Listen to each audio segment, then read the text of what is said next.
அனைவருக்கும் வணக்கம். Welcome back to திலக்ஷ்மணி யூடியூப் சேனல். இந்த பதிவில் நம்ம என்ன பார்க்க போகிறோம்னு பார்த்தீங்கன்னா, முருகப்பெருமானுக்காக நிறைய பேர் 48 நாட்கள் விரதம், 21 நாட்கள் விரதம், 11 நாட்கள் விரதம், 7 நாட்கள் விரதம், 6 நாட்கள் விரதம்னு சொல்லிட்டு இருக்கிறதுக்கு ஆரம்பிச்சிருப்பீங்க. நல்லபடியாக தைப்பூச விரதமும் போயிட்டு இருக்கும். அன்றைய தைப்பூச விரதம் இருந்தவர்கள் தைப்பூச நாளில் கண்டிப்பாக முருகப்பெருமான் ஆலயத்திற்கு செல்ல வேண்டுமான்னு சொல்லிட்டு நிறைய பேருக்கு கேள்விகள் இருக்குது.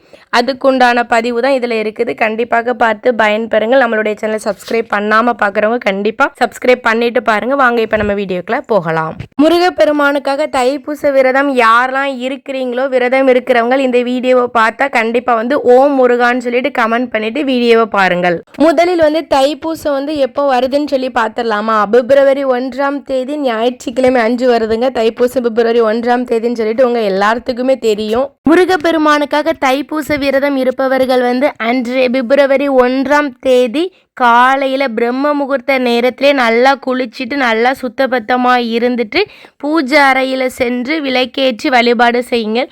எப்படி விளக்கேற்றணும்னு பார்த்தீங்கன்னா, அன்றைய நாளில் முருகப்பெருமானுக்கு மிகவும் உகந்த சட்கோணம் வரைந்து அதில் ஓம் சரவணபவங்கிற மந்திரத்தை எழுதி அதில் 6 அகல் விளக்குகள் வைத்து நெய் ஊற்றி பஞ்சத்திரி போட்டு விளக்கு ஏற்றுங்கள்.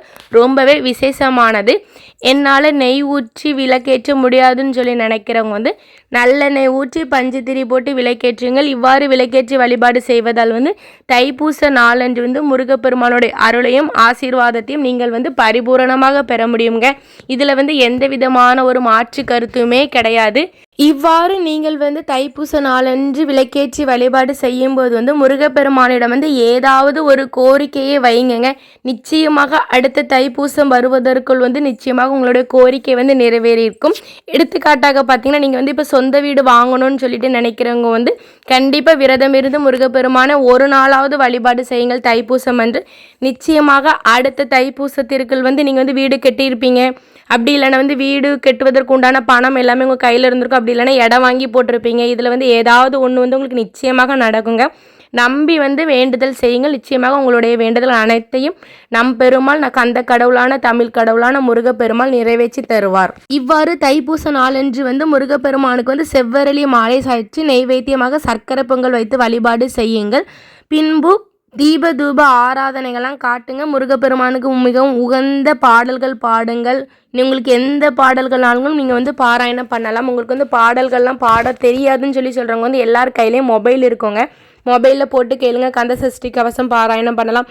எது வேணாலும். அவங்களுக்கு பாடல்கள் எதுவுமே தெரியாதுன்னு சொல்கிறவங்க ஓம் சரவணபவ ஓம் சரவணபவ ஓம் சரவணபவங்கிற மந்திரத்தை மட்டுமாவது நீ காலையில் ஒரு 108 முறை சொல்லுங்கள். அதே போல் மாலையிலும் ஒரு 108 முறை சொல்லி முருகப்பெருமானை வழிபாடு செய்யுங்கள். முடிந்தவர்கள் எழுதுவதற்கு பாருங்கள். ஓம் சரவணபவங்கிற மந்திரத்தை ஒரு 108 முறையாவது எழுதுவதற்கு பாருங்கள். அதுவும் கருப்பு பெண்ணை தவிர்த்து விட்டு ப்ளூ கலர் பெண்ணை வைத்து எழுதுவதற்கு பாருங்கள். அது ரொம்பவே சால சிறந்தது. சரி, இப்போ பார்த்தீங்கன்னா நீங்கள் கேட்ட கேள்வி தாங்க. தைப்பூச விரதம் இருப்பவர்கள் கண்டிப்பாக தைப்பூச நாளன்று முருகப்பெருமான் ஆலயத்திற்கு சென்று வழிபாடு செய்யணுமான்னு சொல்லி கேட்குறீங்க. முடிந்தவர்கள் கண்டிப்பாக சென்று வழிபாடு செய்யுங்கள். முருகப்பெருமானுடைய ஆலயம் அது சின்னதாக இருந்தாலும் சரி, பெரிய ஆலயமாக இருந்தாலும் சரி, கண்டிப்பாக பெரிய ஆலயத்திற்கு செஞ்சு தான் வழிபாடு செய்யணும்னு கிடையவே கிடையாதுங்க.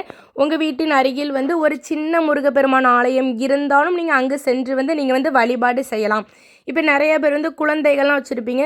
தைப்பூச நாளன்று முருகப்பெருமானோடைய ஆலயம் ரொம்பவே கூட்டமாக இருக்குங்க.